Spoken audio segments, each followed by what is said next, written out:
여러분 안녕하세요. 여러분과 이야기할 이야기는 바로 오늘 조직행위의 개인의 심리입니다. 우리가 일반적으로 조직행위는 앞에서도 말했지만 일단 개인에 대한 이야기를 쭉 살펴봐야죠.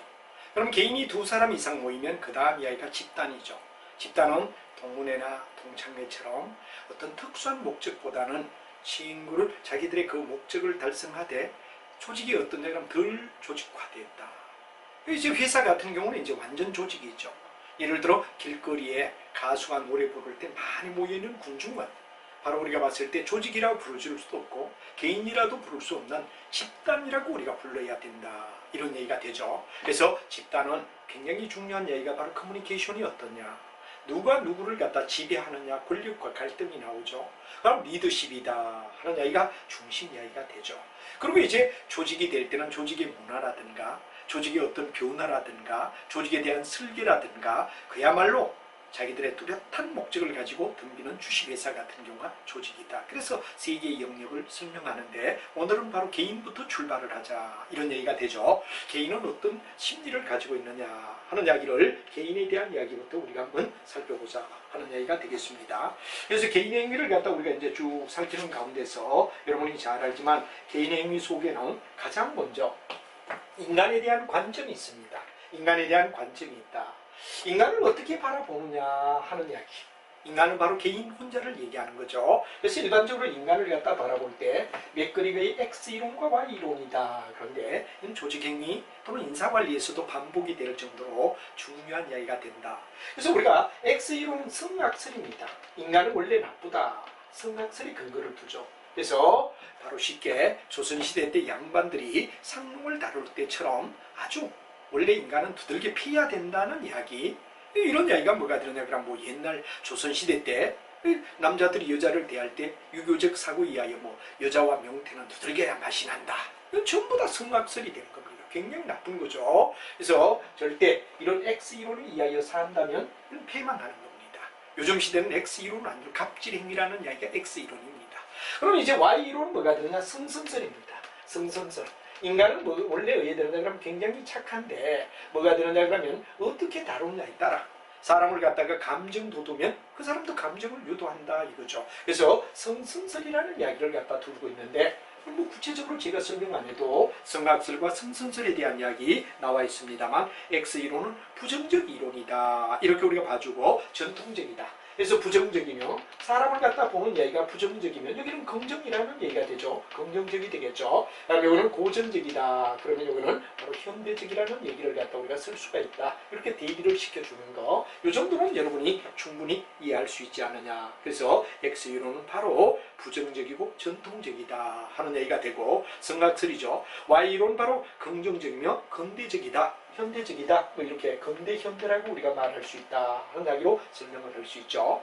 여기서 우리가 중요한 거는 결론은 뭐가 되죠? X이론보다는 Y이론의 근거를 둬야 X이론보다는 Y의 비중을 둬야 뭐가 되느냐 그러면 조직은 발전할 수 있다. 결론은 조직이 발전할 수가 있다. 하는 이야기를 갖다 우리가 연결하는 게 바로 뭐가 되느냐 그러면 X이론, Y이론이며 맥그리거. 이런 인사관리 쪽에 가서도 여러분 사람의 본성을 바라보는 견해에서 X이론, Y이론이란 두 가지가 나오는데 여기에 역점을 둬라.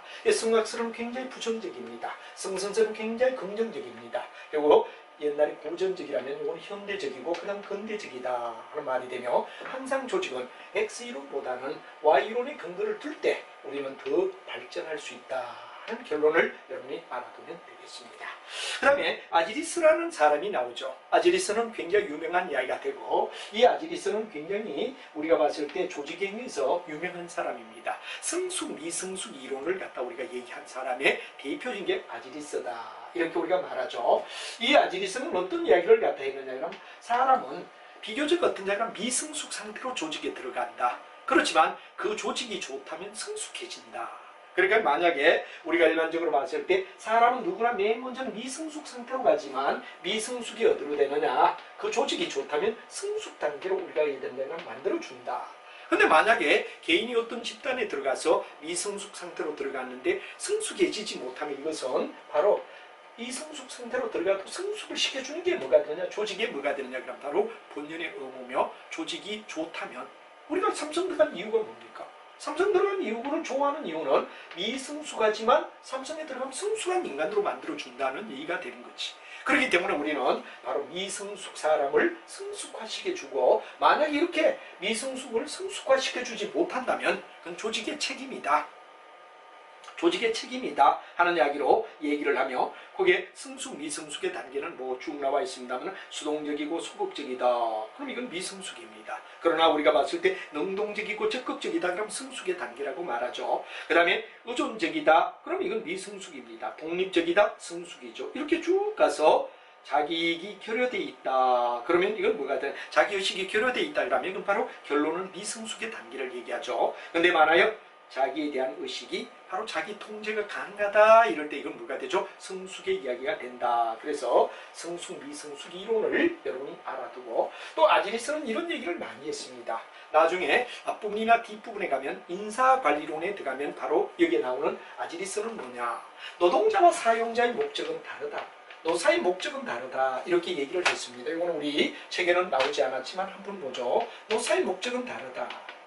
목적이 다르다 보면 행동이 다르다. 이렇게 우리가 나왔습니다.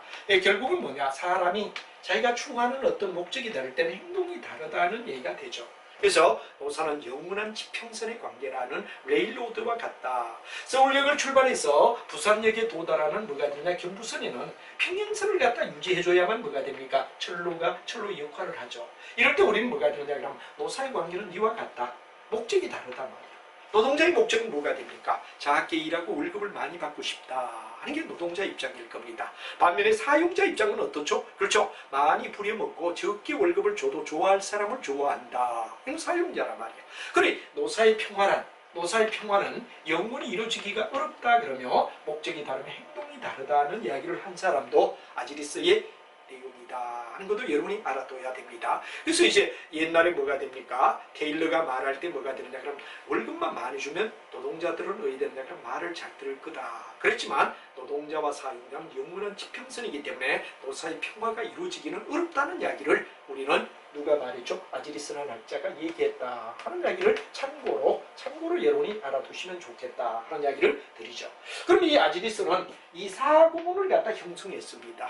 어떻게 사구문을 하느냐 그런 이야기를 우리 책에도 보면 잘 나와 있습니다만 아질리스는 일단 이 XY 이론에다가 A형과 B형이라는 내용을 갖다 더 첨부했다. 그래서 전체를 네 가지 각도로 봤다는 이야기가 중요한 이야기인데 우리가 도표를 한번 보며 같이 한번 정리를 또박또박 하죠. 자, 여러분 경영학은 정말 요즘 와서 많은 학점 문제, 취직 문제, 자격증 문제 다 어떻죠? 공론화가 돼 있어요. 공론화. 그렇기 때문에 한번 정확하게 정리를 하면 여러분이 경영학 정리를 갖다 시험 볼 때마다 여러분 어떻죠? 나중에 일단 취업 시험에도 거의 그냥 올 패싱하는데 도움이 될 뿐만 아니라 여러 가지 자격증을 CPA로부터 시작해서 모든 자격증에 경영학 다 들어갑니다. 이때 왜 되죠? 우리가 봤을 때 굉장히 도움이 되는 거죠. 그래서 몇 과목 속에서 예를 들어 경영학만 잘 돼 있어도 그냥 여러분 자신감을 가질 수 있다 하는 이야기를 드리고 결리 너무 얄팍하게 아주 용 시험에 나올 거 안 나올 거 모릅니다. 저도 강의하지만 시험 출제위원이 아니니까 그렇게 강의하는 선생님 후배들은 정말 제가 계속 그런 얘기합니다. 장수하기가 어렵다. 학생들에게 진실 강의를 해줘야 된다. 왜? 요즘은 얄팍하게 요거 나와, 요거 안 나와, 요거 나와, 요거 안 나와 이렇게 말해가 될 시대가 아니에요. 그건 잘못하면 얘들을 병신 만드는 거야. 학생들, 수강생들을 병신 만든다 이거죠. 이거 또 우리가 대학 강의에서도 좀 더 진보적인 입장으로 깊이 우리가 봐주면 한번 정확하게 공부를 해둔다면 나중 가서 영원히 여러분들이 어디에 되느냐 그러면 써먹을 수 있다. 그러나 골라서 짧게 어떻게 하면 찍어 갖추는 거. 찍는 거 좋아하는 사람 절대 합격 못합니다. 저는 수없이 많은 학생을 가르치며 봤지만 찍기 좋아하고 진실 공부 안 하는 사람 절대 패스 못합니다. 바로 여러분들이 진짜 순수한 마음으로 공부를 하려는 마음 자세가 돼야 된다. 그래서 제가 돈과 연관이 되지 않는 사이트를 만들어서 정말 모든 과목 앞으로 계속 개발할 겁니다. 그래서 여러분이 여러 개를 해도 돈 안 들이고 나중에 어떤 부위를 갖다가 취업이 됐다 또는 졸업을 하셨다 학점을 잘 받았다 아니면 자격증을 땄다 이렇게 하더라도 두고 해야 되느냐 그러면 여러분들이 부담이 안 되는 그야말로 우리 한국 교육에서 그 학원들의 병폐가 너무 심합니다. 돈을 막 거둔다 이거죠. 그래서 경제가 좋지 않을 때 고등학교 때 초중고에 학원에 그저 또 나가는 비용이 얼마나 많습니까? 이걸 그래도 우리가 나이가 좀 있는 저로서는 이제는 돈보다는 학생들의 순수한 소위 한국의 의대느냐라면 바로 이런 학원들의 병폐를 좀 막으면서 학생들이나 또는 아니면 뭐냐면 강사들의 대우를 갖다 잘해주는 이런 연합체제. 저는 원장은 아닙니다. 대표 강사지. 그래서 같이 많은 이 선생님들을 설득해서 여러분들이 사주는 책값만 가지고서도 해야 되느냐 그러면 선생님들을 보호할 수 있게끔. 왜? 중간에 학원이 없죠. 사람 관리인이 별 필요 없단 말이에요. 그리고 이제 이게 소문이 나면 뭐 우리가 충분히 해야 되느냐 광고비를 줄여도 굳이 뭐 학원처럼 광고를 절절히 내지 않아도 신실하니까 이렇게 해서 여러분에게 도움이 되고자 한다 그런 이유도 바로 여기 있다 그런 걸 알고 꼭 공부를 할 때 너무 여러분들이 막 짧게 그리고 간단히 뭐 돈과 관계없으니까 여러분들은 차근차근 수업을 들으면서 진실된 강의를 처음부터 끝까지를 올패싱 한번 한다 생각하시고 강의를 들어주시면 좋겠다 하는 이야기를 제가 잔소리 같지만 한번 여기서 하고 나가겠습니다. 안 그러면 너무 길단 말이에요. 그러다 경영을 정말 한 6, 70강 되더라도 잘 들어가 정리하고 회계를 잘 들어 정리하고 그 다음에 뭐 재무관리 잘 들어 정리하고 경제 잘 들어서고 그러면 뭐 여러분 시험이든 모든 시험에 다 도움이 된다는 이야기를 가지고 이걸 뭐 돈과 연관이 되어서 수강료라면 정말 돈이 많이 든다 이런데 불평을 느끼지만 우리는 그런 관계 아니기 때문에 좀 진실로 따라주고 긴 강의를 사랑하는 마음을 가져주는 것이 여러분의 장수를 위하여 발전을 위해서 도움이 된다는 얘기를 이제 강의 수가 좀 많아지기 때문에 부담을 갖다 느낄 것 같아서 이런 얘기를 하며 가일청 새로운 심정으로 하나 나를 정복한다는 마음으로 따라달라는 얘기를 거듭 부탁을 드리고 싶습니다. 자, 그래서 여기서 아지리스 사고문은 어떠냐? 그럼 아지리스가 X이론, Y이론을 주장했죠. X이론이다, Y다. 그러면 일단 XY가 일단 구분이 돼야 됩니다. 그리고 인간을 바라보는 견해에서 뭐가 되느냐 그럼 바로 성숙이냐 미성숙이냐 그런 얘기가 나옵니다. 그래서 우리가 일반적으로 봤을 때 여기 A형, B형이다. 그리고 이제 우리가 책에서는 구분을 하고 있습니다. A형이다, B형이다 그러는데 보통 우리가 A형과 B형을 갖다 구분할 수 있는 건 A형은 뭐가 되느냐 성숙의 단계로 여러분이 봐주면 됩니다. B형을 갖다 우리가 미성숙으로 봐주자. 이렇게 우리가 성숙과 미성숙의 단계 죄송합니다. 여기 미성숙의 단계와 성숙의 단계를 바꾸죠. 그래서 맨 앞은 뭐가 되냐 미성숙이다 그런 얘기가 되고 여기는 성숙이다 하는 이야기로 우리가 바꿔서 생각을 하죠. 그래서 미성숙 단계에서 성숙 단계로 간다 이렇게 우리가 보자 이겁니다. 그럼 여기는 여러분 잘 아는 성악설의 근거를 두고 있다는 말을 했고 여기는 성선설의 근거를 둔다. 그럴 때 우리가 네 칸의 이야기를 한번 비교하면 가장 좋은 게 뭐가 될까요? 그렇죠? 성선설의 근거를 두며 성숙한 입장 이게 가장 좋은 뭐가 되느냐 그러면 바로 아이템이다. 여기가 가장 중요한 뭐가 되느냐 그러면 긍정적 인간관을 얘기하며 후원적이다. 긍정적 인간관 긍정적인 인간관과 후원적 서로가 도와준다는 이런 얘기가 후원적이라는 얘기가 되겠죠. 그 가장 좋은 겁니다. 가장 나쁜 거는 뭐냐 물으면 아마 요거 아니겠느냐 성악설의 근거를 두고 미성숙이다 이렇게 되죠. 그리고 여기는 뭐냐 그러면 부정적인 인간관 부정적 인간관을 가지고 있다 하는 말이 되겠죠. 인간관을 가지고 그럼 여기는 뭐가 되느냐 그러면 지시적이다. 일을 해야 시켜야 한다 이건 지시적이다 이거죠. 부정적 인간관의 지시적이다 가장 나쁜 거죠. 여기는 하나는 좋고 하나는 나쁘다 그러기 때문에 여기는 일명 뭐라 그러느냐 이걸 갖다 우리가 은행에 불일치다 은행에 불일치라 그런 얘기. 분명히 성숙하면 성순설의 근거를 둬야 되는데 성악설의 근거를 두고 그다음 미성숙하다면 성악설이 될 텐데 성선설의 근거를 둔다니까 요 세모는 뭐가 되죠? 우리가 봤을 때 바로 은행의 불일치다. 하나는 좋고 하나는 나쁘다는 은행 불일치를 나타낸다는 얘기가 바로 요거다 이거죠. 그래서 이제 만약 그래도 우리가 한번 잡아줘라 그러면 이건 뭐냐 긍정적인 인간관을 가졌는데 인간관은 긍정적 인간관이다 이거죠. 왜? 성선설이니까 인간관이다 이거죠. 그런데 미성숙 행동을 한다는 말은 뭐가 되냐 이거 지시적 시켜야만 한다는 지시적인 부위를 갖다가 취한다는 미성숙을 얘기하죠. 그럼 여기는 미성숙한데 이건 부정적 인간관인데 부정적 인간관인데 뭐가 되느냐 그러면 바로 중요한 이야기는 행동은 우리가 봤을 때 뭐가 되느냐 후원적이다. 잘 따라주는 이야기가 된다. 그리고 여기 두 가지는 뭐가 되느냐 하나는 옳고 하나는 그르기 때문에 은행의 불일치라고 우리가 말할 수 있다. 그런 게 아지리스 사고문이라는 이야기. 그래서 아지리스 사고문은 아지리스의 XY 이론에다가 바로 승수과 미승수를 나타내는 아지리스 이야기.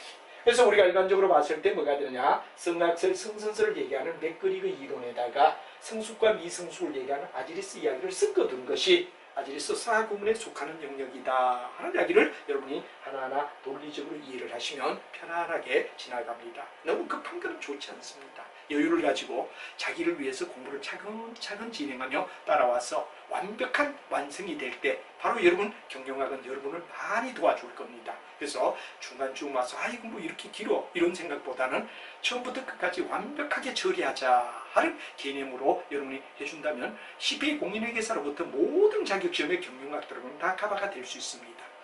그러나 적당히 머물러서 골라서 선별해서 이거는 여러분들을 갖다가 해야 되느냐 그러면 뭐 합격시킬 수도 있겠지만 안 되는 데도 있고 되는 데도 있다 이거죠. 그래서 처음부터 끝까지를 여러분이 잘 알아달라. 그래서 맥그리거의 XY 이론은 바로 성악설, 성선설을 얘기하고 아지리스의 성수, 미성수를 갖다 얘기하는데 여기서 중요한 아지리스는 아까도 말했지만 노사의 평화의 부정적 견해를 가졌다라는 거, 노동자와 사용자는 목적이 다른 행동이 다르다는 얘기를 했습니다. 그 다음에 이제 아지리스 사고는 맥그리거의 XY 이론에다가 아지리스의 성수, 미성수 이론을 병합한 형태가 아지리스 사고문이다라고 여러분이 봐주시면 전혀 어려움 없이 우리가 갈 수 있다 하는 이야기가 되겠습니다.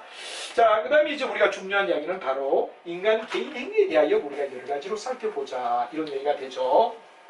뭐 이런 쪽만 와도 이해됩니까? 짜증나게 뭐 저런 것까지 깊이 들어가느냐 이럴지 모르지만 시험에서 여러분이 뭐냐 그러면 여러 가지 주관식이든 객관식이든 이 경영학 시험에는 뭐 이런 다양한 이야기를 알면 두고두고 여러분이 어떤 이야기를 공부하는데 도움이 될 거다 이런 얘기가 되죠. 자, 여러분 중요한 이야기는 여기서 바로 개인의 행위를 갖다 형성하는 요인을 갖다 우리가 보자. 그런데 개인은 어떤 입장에서 바로 행동을 하죠 하는 이야기를 우리가 한번 보도록 하죠. 그래서 우리가 개인의 행위는 이런 얘기가 되죠. 일반적으로 개인의 행위 이 내용은 뭐와 연관이 되느냐 그런 얘기를 우리가 자주 씁니다. 개인의 행위는 뭐와 연관이 되느냐. 그런데 개인의 행위를 갖다 베이블리니까 여기서 B로 우리가 나타내죠. P보다는 B로 우리가 나타내자. 개인의 행위라는 이야기는 함수 관계다. 펑션이라는 말은 함수는 연관이 된다, 관련이 있다, 서로가 연관이 있지 무관하지 않다라는 이야기를 펑션이라고 얘기를 하죠. 마치 수학에서 함수라고 할 때 X와 Y 관계가 서로가 어떤 연관성을 가질 때 우리 F라는 말을 갖다 써서 바로 함수 관계를 얘기할 때 연관이 있다 그럴 때 F를 쓰죠. 자, 개인의 행위는 개인의 비헤이블이라는 말은 행위를 얘기합니다. 행위는 관계가 있다. 이때 펑션은 바로 관계를 얘기합니다. 관계가 있다. 무관하지가 않다 이거죠. 뭐와? A의 언더라인, 개인의 능력. 개인의 능력을 갖다 굉장히 중시 여기는데 능력과는 여기는 부정적이다. 개인의 능력을 통제하면 안 돼요. 예를 들어 키 작은 사람이 너 키 키워. IQ 나쁜 사람 보고 IQ 높여. 됩니까? 바로 이 부위는 손대기가 매우 어렵다. 왜? 타고난 본래 인간의 본성은 손댈 수가 없다 이거죠. 그렇기 때문에 언더라인, 나신하는 개념입니다. 그다음에 두 번째 뭐가 되느냐 그런 얘기가 되는데 바로 환경. 환경을 갖다 얘기하는데 환경은 이건 어떠냐 그러면 100%는 아니지만 세모 정도 영향을 준다. 그리고 이제 중요한 이야기가 심리. 심리가 뭐가 되느냐 그러면 이게 심리를 가지고 우리는 사람을 통제해야 된다. 그래서 만약에 조직이 사람의 행동을 통제하고 싶다 이럴 때는 그 사람의 타고난 능력을 손대면 안 돼요. 손대면 자존심 상해. 오히려 더 역반응이 일어나. 그러니까 예를 들면 키가 적든 IQ가 낮든 인격적 대우를 해주는 게 중요하다 이런 말이 되죠. 환경의 요인은 세모 정도. 그리고 예를 들면 심리를 100% 이용하라. 그래서 바로 개인의 가장 중요한 이야기는 뭐죠? 개인의 행위를 통제할 때 가장 중요한 건 심리다. 그러니까 예를 들어 여기는 심리는 여러 가지가 있겠죠. 예를 들면 뭐냐? 지각. 다음 이야기는 뭐냐? 학습, 태도, 그 다음에 동기부여, 퍼스널리티. 바로 이런 책에 보면 이렇게 쭉 개인의 심리에 대한 부위 이걸 갖다 집중적으로 공략하겠다는 얘기가 되는 거죠. 그래서 우리 책에도 보다시피 심리 변수는 뭐가 되느냐? 먼저 지각이라는 말이 나와요. 지각. 깨닫는 걸 얘기합니다. 지각. 이거네. 지각입니다. 그 다음에 학습. 학습은 여러분 잘 알지만 여러 가지 우리가 교육받는 거 이건 학습이라고 얘기하죠. 학습이다. 그 다음에 태도. 태도는 바로 이게 학습의 결과로 나오는 태도를 얘기합니다. 행동과 바로 이제 내용인 뒤인데 뒤에 가서 우리가 자세히 얘기합니다. 그 다음에 동기를 부여한다. 동기부여. 그 다음에 이제 중요한 이야기가 뭐가 되느냐 그러면 퍼스널리티 하는 얘기가 나오죠. 개인의 심리를 나타내는 퍼스널리티 이런 얘기가 나온단 말이에요. 그래서 심리를 이용하며 바로 개인의 가장 중요한 지각, 학습, 태도, 동기부여, 퍼스널리티 이런 부위를 통제해야 된다는 얘기가 되는 거죠. 그래서 개인의 여러 가지 요인이 있지만 개인의 능력을 가지고 네가 이래라 저래라 말하면 자존심이 나가죠.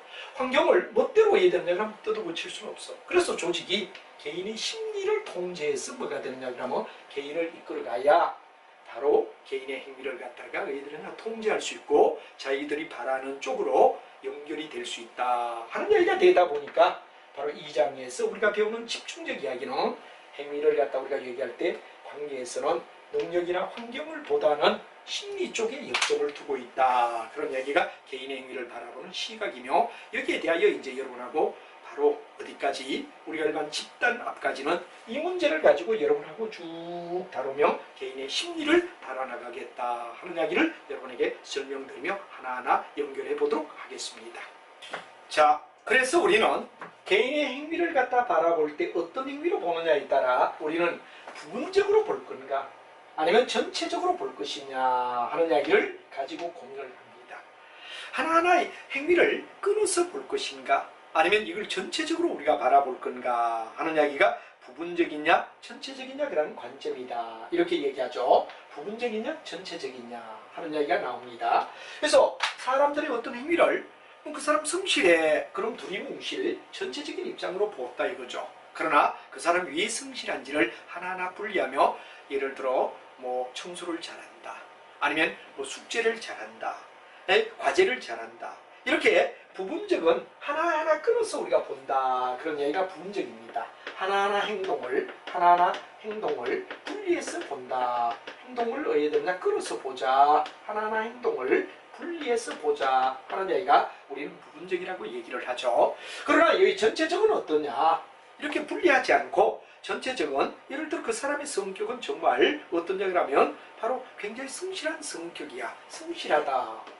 좀 성실하다 그런 성실한 성격이라는 말을 갖다 였을 때 이거는 부분적이 아니라 뭐에 성실한지를 갖다 우리가 구체적으로 예를 들면 그러면 제시한다 이거죠. 그래서 우리가 하나하나 분리하면 부분적이라고 보고 뭐 일반적으로 두리뭉실 성실하다 그러면 뭐 우리가 전체적인 입장으로 봤다 이거죠. 전체적으로. 그래서 전체적인 입장으로 보느냐 부분적으로 보느냐에 따라 우리는 행위를 부분적으로 볼 거냐 전체적으로 볼 것이냐 하는 이야기를 우리가 먼저 말할 수 있죠.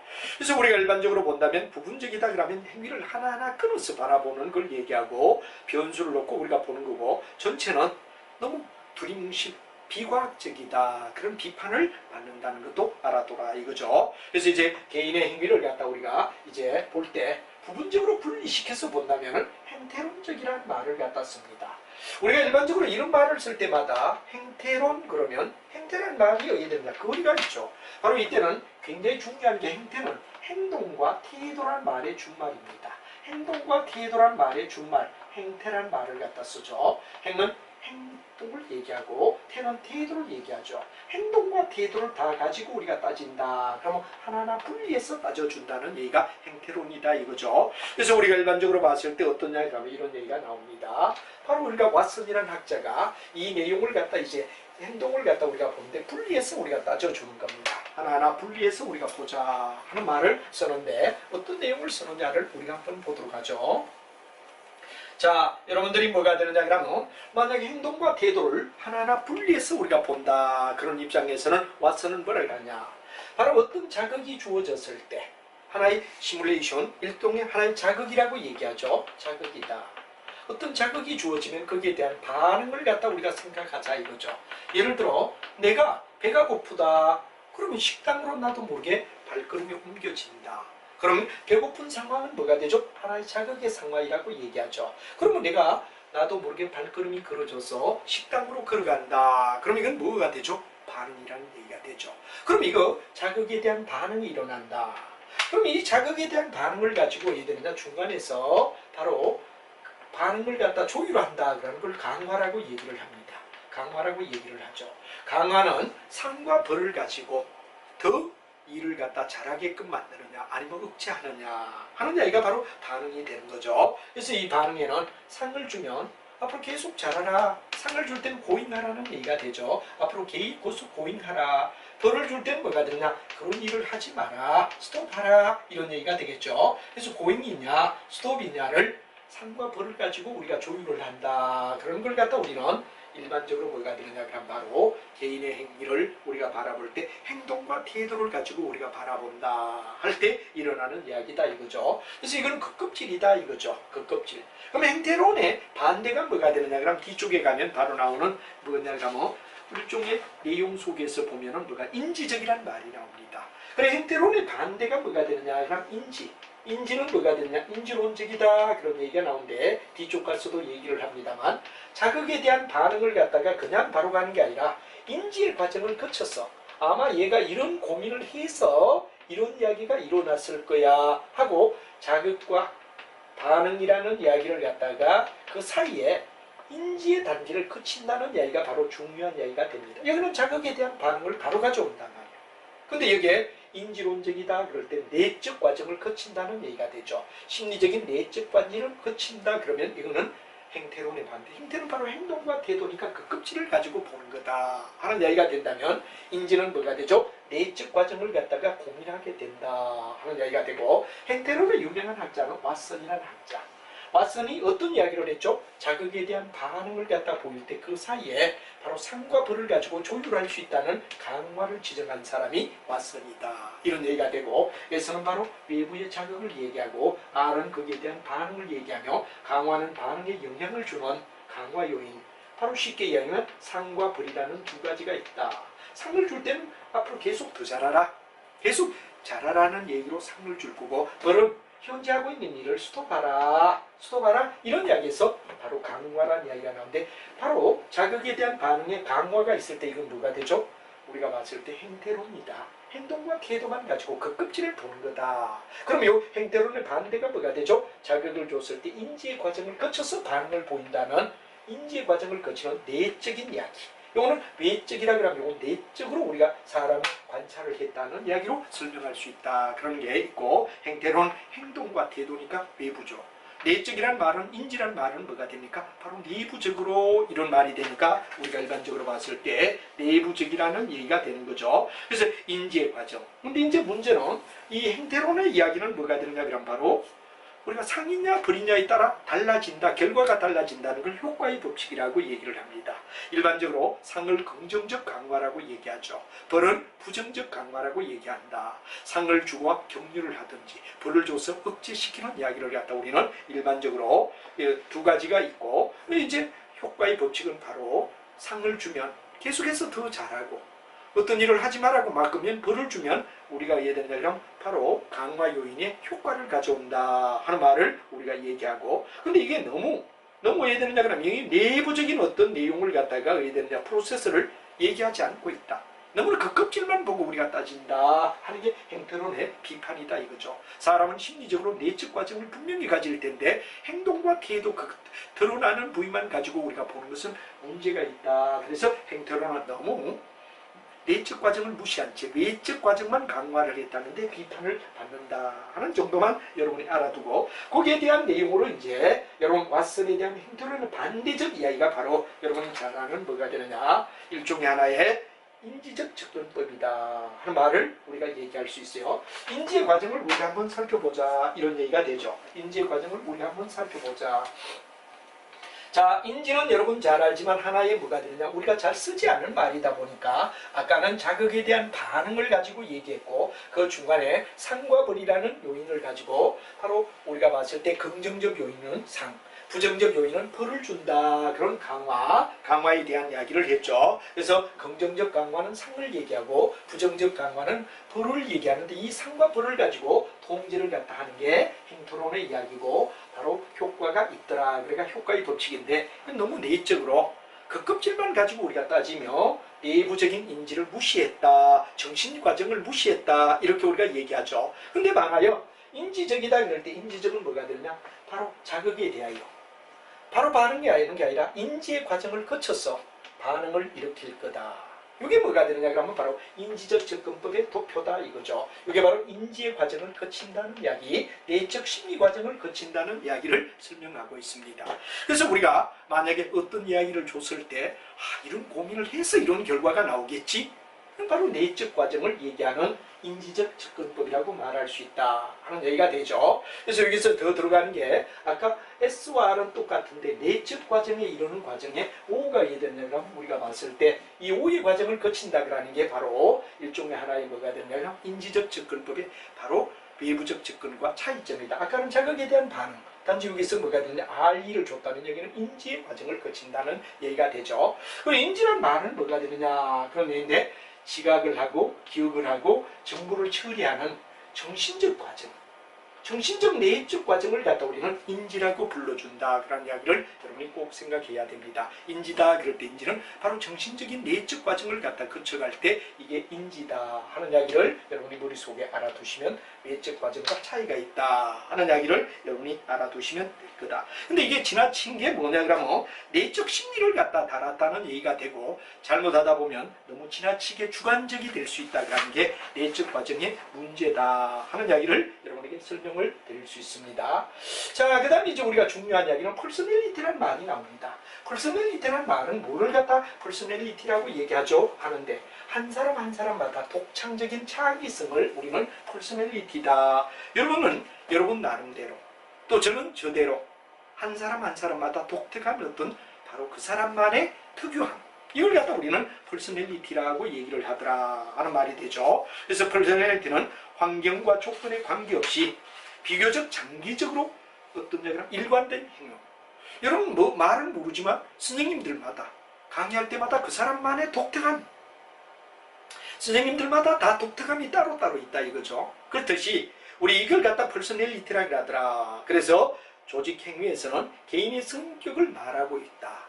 개인의 성격을 우리가 얘기할 때 퍼스널리티라는 말을 쓰고 환경의 조건에 관계없이 아주 중요한 이야기가 환경과 조건에 관계없다 이겁니다. 퍼스널리티의 정의를 말하라 그러면 환경과 조건에 관계없이 어떤 조건에 관계없이 그 사람만이 가지고 있는 특유의 행동 그 사람만이 가지고 있는 비교적 장기적이라는 말을 갖다 쓰죠. 비교적 장기적 그 사람만의 뭐가 되느냐 그럼 독특함 그 사람만이 가지는 한 개인의 독특한 심리 이걸 갖다 우리는 뭐라고 하냐 일반적으로 봤을 때 퍼스널리티라는 정의로 내리겠다. 그래서 환경과 조건과는 아무 무관하게 관계없이 비교적 장기적으로 한 사람이 가지는 한 개인이 가지는 독특함을 갖다 우리는 뭐라고 하죠? 바로 퍼스널리티라고 얘기한다. 그래서 중요한 이야기는 바로 독특함, 일관성 그 사람만이 가지는 독특함의 일관성을 얘기한다 하는 얘기가 바로 우리가 퍼스널리티라고 얘기한다 이런 말이 되죠. 독특함은 바로 그 사람만이 가지고 있는 다른 사람과 다른 일관성이라는 말은 지속적으로 지속이란 말이지 지속적 똑같이 계속해서 지속적으로 독특함은 여러분 잘 알지만 타인과 구별되는 그 사람만의 뭐가 되느냐 특유함 그 사람만의 특수성 특유성 이걸 갖다 우리는 일반적으로 봤을 때 하나의 독특함이라고 말할 수 있고 일관성은 지속적으로 계속해서 여러분이 이제 어디에 드느냐 뭐 저는 말은 못하지만 수강생 여러분들이 수업 들을 때는 각각 선생님마다 민법 선생님 민법 경제학 선생님 경제학 뭐 여러가지 선생님들마다 독특함이 있다 이거죠. 이게 바로 뭐가 되느냐 그러면 그 사람만의 독특함이다 그럴 때 우리는 퍼스널리티라고 얘기할 수 있고 지속적이며 그 사람만이 가진 특수성 그 사람만이 가지는 특수성을 우리는 뭐라고 하죠? 한마디로 말한다면 일종의 하나의 바로 퍼스널리티라고 말한다. 그래서 좀 더 얘기해보면 환경과 조건과는 관계없이 비교적 장기적인 입장에 한 개인이 가지는 특유함을 갖다 우리는 퍼스널리티라고 불러준다 하는 이야기를 여러분이 알아두시면 좋을 것 같습니다. 자, 그 다음에 이제 우리가 중요한 이야기는 퍼스널리티에 대한 이야기는 이제 독특한 성격의 일관성 독특한 성격의 일관성 그죠? 그래서 이제 만약에 성격을 결정할 때 가장 결론을 퍼스널리티를 얘기하라 그러면 한 사람 한 개인이 가지고 있는 한 개인의 사고나 행위에 뭐가 되느냐 그러면 일관성이 있으면서 다른 사람과 구별되는 독특한 성격을 우리는 바로 특질이라고 불러준다. 그 사람만의 특질 이런 얘기를 우리는 일반적으로 봤을 때 한 개인이 가지고 있는 어떤 독특함, 이걸 갖다 우리가 퍼스널리티라고 한다 하는 이야기를 알아두고, 그 다음에 이 퍼스널리티에 뭐가 들어가, 이론을 우리가 먼저 한번 살펴보자, 이런 얘기가 되죠. 퍼스널리티의 이론이 이제 여러 가지 각도에서 우리가 쭉 나오는데, 여러분이 이해되는데, 그럼 이 이론을 먼저 한번 생각해보자, 이런 얘기가 되겠습니다. 자, 이 이론을 생각할 때는 그냥 덮어놓고 막 외우면 너무 복잡해. 잊어버려요, 자꾸. 그래서 여러분이 하나하나 얘기를 들으면 정신역동이라는 말이 나오죠. 정신역동 이론이다 하는 게 첫 번째 나오는 이야기입니다. 그래서 여러분이 정신은 뭐냐? 머리라는 얘기가 되지. 머리로 생각한다는 얘기가 되죠. 우리가 정신역동이다 그럴 때 정신역동을 우리가 따져보면 머리로 생각한다. 머리로 생각하는, 이게 뭐죠? 우리가 정신이란 말이에요. 그 다음에 우리가 봤을 때 뭐가 들었냐? 역동이라는 말은 움직인다는 얘기가 되죠. 움직이는 역할. 움직이는 역할을 갖다 우리는 뭐라고 하냐, 그럼 바로 정신역동이다. 움직이는 역할. 그래서 여러분이 정신역동 그럴 때 그 말의 뜻을 정확하게 알아두는 게 주죠. 바로 우리가 중요한 이야기는 머리로 생각하며 움직이는 역할을 갖다 우리는 일반적으로 뭐라고 하냐, 정신역도이다. 역할에서 움직인다는 이야기. 그럼 머리로 생각해서 움직인다는 얘기가 바로 정신역도이다. 이런 얘기가 되겠죠. 그 다음에 이제 인본주의라는 얘기가 나옵니다. 인본주의. 인본주의의 뜻이 뭐냐 하는 얘기를 여러분이 생각해야 됩니다. 인간의 본래 추구하는 행위. 인본주의란 말이죠. 인간은 누구나 행복하고 싶다. 누구나 부자가 되고 싶다. 누구나 사랑하는 사람을 만나고 싶다. 이게 인본주의를 얘기하는 얘기단 말이야. 인간 본래가 추구하는 어떤 목적을 인본주의라고 불러주죠.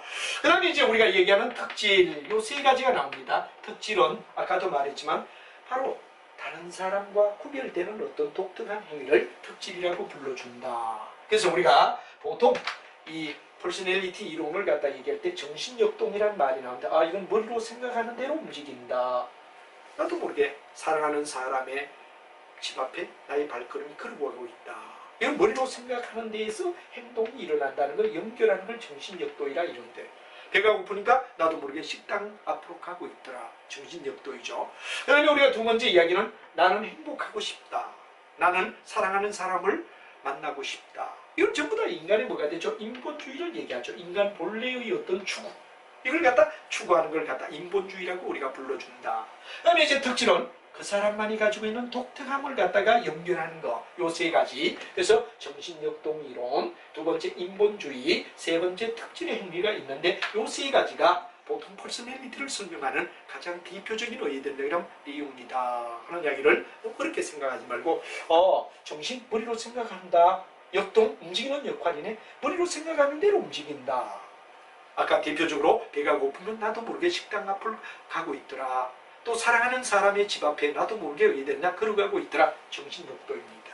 인본주의는 내 스스로 인간이 본래 추구하는 어떤 목적, 누구를 사랑하고 싶다, 행복하고 싶다, 부자가 되고 싶다, 성공하고 싶다, 다 뭐가 됩니까? 인본주의를 얘기하는 거지. 그리고 이제 특질은 요즘 나온 현대 이론으로 바로 독특함, 여러 가지 독특함이 모여서 행동을 갖다 이루는 특질이 된다. 그래서 아까 특질을 제가 잠깐 얘기했던 이야기가 있죠. 요 세 가지가 뭐냐 그럼 바로 퍼스널리티 이론을 갖다 얘기하는 중요한 이야기다 하는 이야기를 알아두고, 바로 특질은 독특한 특질, 이제 소질. 그래서 기본 특질 16가지가 있어요. 표면 특질은 여러 가지 기본 특질이 모여서 이루어진다 그랬는데, 거기 보면 기본 특질은 성격이 급하다, 급하지 않다, 이런 것들은 뭐가 들냐? 기본 특질이란 말이야. 이런 것들과 연관되어서 여러 개 이루어지는 모델을 갖다 얘기하는데, 이걸 갖다 우리가 겉으로 나는 다양성, 표면 특질이라고 얘기하지. 기본 특질이 이제 뭐 성격이 급하다, 뭐 딱딱 하나씩 얘기하는 걸 얘기하고, 이게 종합된 걸 갖다 우리는 뭐라고 하죠? 바로 표면 특질이라고 불러준다 하는 이야기를 여러분이 알면 될 거다 이거죠. 그래서 이제 이게 특질에 대한 이야기, 정신역동, 그리고 여러분 잘 아는 인본주의, 그리고 특질 하는 세 가지를 알고, 특질은 바로 그 사람만이 가지고 있는, 한 사람이 가지고 있는 사고나 행위의 독특함, 이걸 갖다 우리가 특질이라고 부르고, 다른 사람과 구별되는 어떤 특성을 우리는 특질이라고 하고, 이 특질 속에 단순하게 하나하나를 갖다 기본 특질이라고 하죠. 기본 특질인데 이걸 모아놓은 걸 갖다 우리는 뭐라고 하냐 그러면 바로 표면 특질이라고 불러준다 하는 이야기가 되고, 특질의 이론에 아주 중요한 이야기, 특질을 갖다 얘기했는 거 여러분 알아두시면 좋겠습니다. 이 카텔이라는 학자가 특질을 얘기했다. 그런 이름도 조직행위에서는 내용도 알아야 되지만 이름도 반드시 기억을 해두는 게 중요하다 하는 이야기를 들으며 카텔이 바로 기본 특질 16가지 그걸 갖다 결합한 표면 특질이 있다 하는 이야기를 우리가 얘기를 했습니다. 그래서 이 특질에 대한 이야기를 얘기하고 다음 시간에 여러분과 얘기할 거는 이런 특질을 이용해서 사람을 어떻게 통제하죠? 한마디로 퍼스널리티의 조직관리라는 얘기가 나옵니다. 그래서 어떻게 통제를 하느냐 말이야. 사람 심리를 갖다 우리가 배웠고 조직에서는 바로 사람의 심리를 어떻게 이용하여 잘 통제하느냐 그런 이야기가 바로 퍼스널리티의 조직관리라는 말을 씁니다. 우리가 그냥 뭐 이론을 분리하고 끝나는 게 아니라 바로 경영학자는 바로 CEO는 뭐가 되느냐 그러면 이런 특질을 이용해서 사람들을 통제한다 이거죠. 그래서 예를 들어 이 사람을 키울까? 키우지 말까? 내재론자로 키울까? 그냥 말 잘 듣는 사람으로 키울까? 아니면 이 사람을 갖다 통제하는 사람을 키울까? 내재론자냐 외재론자냐 하는 거는 바로 조직행위에서 그 사람 자체가 나의 탓이요 그러고 덤비는 사람은 바로 왜 되느냐 그러면 우리가 내재론자라고 얘기를 하는데 이 사람은 바로 관리자로 키우자 이거죠. 그러나 무조건 남의 탓이요 그러고 뭐 일이 있을 때마다 변명되는 이런 사람은 단순히 시키는 대로 지시적 리더십 월급이나 받고 네가 열심히 일해라 이 정도만 생각하지 참여시키지 않는다 이거죠. 그래서 여러분 조심해야 될 거는 경영자들은 경영학을 공부했기 때문에 이 조직론을 배웠기 때문에 여러분들이 어떤 태도를 취하느냐에 따라 여러분들을 바로 앞으로 성숙한 적극적 사람으로 만들 건가 아니면 여러분 그냥 지시해서 월급만 받고 있다가 끝낼 사람으로 만들 것인가를 결정하는데 여러분 심리를 파악한다는데 역점을 둬라 하는 예고를 들으며 내재론자 외재론자라는 얘기가 나오고요. 또 A형 B형이라는 말이 나옵니다. A형은 부정입니다. B형은 뭐가 되느냐 그러면 긍정입니다. 뭐 이런 이야기. 그 다음에 수단과 방법을 가리지 않고 자기 목적만 달성하려고 노력하는 마키아벨리 군주론이라는 얘기가 나오죠. 바로 마키아벨리적 성향이라는 말이 나오는데 이 세 가지를 다음 시간에 적극적으로 우리가 얘기하고 또 환경의 변화에 얼마만큼 적응을 잘하느냐 그런 누리오트시죠. 그리고 성취, 칭조, 권력은 세 가지는 밑빠진 독에 물 붓기다. 그래서 뭐 여러분들 성취하는 거 영원히 가지 않죠. 여러분 어떤 자격증 따는 거 그거 끝나지 않는단 말이에요. A학점 맞았다 그러니까 평생 A학점 맞았다고 좋아합니까? 성취되었을 때 그 순간 지나면 달라진다. 칭교, 친하면 친할수록 더 친해지고 싶어. 그 다음에 뭐가 되느냐 권력을 쥐면 영원히 권력을 놓지 않으려고 노력한다. 그러는 이 세 가지 성취, 칭교, 권력은 바로 밑빠진 독에 물 붓기다 하는 이야기를 다음 시간에 좀 더 세심하게 여러분하고 바로 배우겠다 하는 이야기를 들으며 예고를 해드렸습니다. 여러분 수고했습니다.